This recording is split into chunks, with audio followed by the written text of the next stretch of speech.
একজন অভাবী মাই জানে জীবনে চলার পথে টাকার প্রয়োজন কত। ঘরে যদি টাকার অভাব থাকে তাহলে অনেক সময় আত্মীয় স্বজনও পর হয়ে যায়, কিন্তু আপনার কাছে যদি অঢেল টাকা থাকে তাহলে অপরিচিত মানুষও আপনার পরম বন্ধু হয়ে যাবে। হ্যালো এভরিওয়ান, আসসালামু আলাইকুম। সবাই যে যেখান থেকে আমার ভিডিও দেখছেন আশা করছি সবাই ভালো আছেন, সুস্থ আছেন। আলহামদুলিল্লাহ আমরাও ভালো আছি। বেশ কয়েকদিন হয়ে গেল টাকা না থাকার কারণে বাচ্চাদের মুখে ভালো খাবার তুলে দিতে পারিনি, খুব কষ্ট হচ্ছিল। ভাবছিলাম যদি আমার কাছে টাকা থাকতো তাহলে আমার বাচ্চাদের নিয়ে একটু ভালো থাকতে পারতাম। টাকা এমন একটা জিনিস যা না থাকলে আপনি জীবনে এক ধাপও চলতে পারবেন না। আমার কাছে সামান্য কিছু টাকা ছিল, তাই ভাবছিলাম বাচ্চাদের আজ একটা মাছ কিনে খাওয়াবো, কিন্তু বাজারে গিয়ে দেখে মাছের প্রচুর দাম। ভেবেছিলাম মাছ কেনার সাথে সাথে কিছু সবজি কিনে নেব। এদিকে রিসামণি কোনটা মাছ নেবে পছন্দ করছিল, রিসামণির পছন্দ করা মাছ নিয়ে নিলাম। এরপর ওদেরকে দোকানে নিয়ে গিয়ে চকলেট কিনে দেওয়ার পর সবজি কেনার জন্য আসলাম। এই গরমে বাচ্চা নিয়ে বাজার করা খুব কষ্টের। বাড়িতে যে কারো কাছে রেখে আসবো কেউ নাই, তাই বাধ্য হয়ে ওদেরকে এই গরমের মাঝে বাজারে নিয়ে আসা। আমি কিছু সবজি নিয়ে তারপর পেঁয়াজ নিয়ে নিচ্ছি। বাজারে সব শাকসবজির থেকে আমার মনে হয় পেঁয়াজের দাম একটু কম।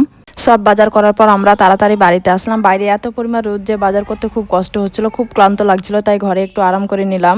এদিকে মায়ামণি রিসামণি বাইরে থেকে ঘরে আসার পর খুব খুশি। এত গরমে আমার বাচ্চা দুটো অনেক ক্লান্ত হয়ে গিয়েছিল। মায়ামণির সাথে কিছুক্ষণ খেলা করে সবাই হাত মুখ ধুয়ে ফ্রেশ হয়ে রান্নার জন্য ছাদে এলাম। ব্যাগ থেকে মাছটা বের করতে মায়া খুব খুশি। আসলে বাচ্চারা খুশি হলে খুব ভালো লাগে। বেশ কিছুক্ষণ মাছটা নিয়ে তিনজনে খেলা করলাম। মাছটা মায়ামণির সামনে ধরতে অনেক খুশি। মাছটা দেখছিল আর হাসছিল। এরপর আমি মাছটা কেটে নিলাম। মাছটা কেটেছি দেখে মায়া অনেক কান্না করছিল। ওকে ঘরে নিয়ে এসে কান্না থামে আবার রান্না জোগাড় করতে লাগলাম। আজকে আমি বড়ি ঢেঁড়স দিয়ে মাছ রান্না করব। বড়ি ঢেঁড়স দিয়ে মাছ খেতে কে কে পছন্দ করেন কমেন্টে জানিয়ে দিবেন। প্লিজ আমার ভিডিওটিতে লাইক দিয়ে দিবেন। আপনার একটা লাইকে আমি পরবর্তী ভিডিও বানাতে উৎসাহ পাই। বাচ্চা সামলে রান্না করতে অনেক সময় লাগে, আর ভাবছিলাম আপনাদের রান্নার পুরো ভিডিওটা দেখাবো, কিন্তু বাচ্চার জন্য হলো না। ওরা দুজন কিছুক্ষণ ভালোভাবে খেলে, আবার কয়েক মুহূর্তে ওর মধ্যে চিৎকার করে কান্না করে ফেলে। ওরা কখন যে হাসে আরবার কখন কাঁদে আমি নিজেই বুঝতে পারি না। আমার বড় মেয়ের থেকে ছোট মেয়েটা বেশি জেদি। যাই হোক, আপনাদের সাথে আমার মেয়েদের কথা বলতে বলতে আমার রান্না প্রায় শেষের দিকে। আমি বড়ি আর ঢেঁড়স খেতে খুব পছন্দ করি, অনেকে আবার এসব পছন্দ করেন, তবে আমার মতো করে রান্না করে খাইয়েন, খুব ভালো লাগবে। সবজির মধ্যে আমি ঢেঁড়স, পুঁইশাক, লাউ এসব খেতে ভীষণ ভালোবাসি। এবছরের প্রথম আমি নিজ হাতে কিছু বড়ি দিয়েছি, সেটাই আজকে মাছের সাথে রান্না করেছি।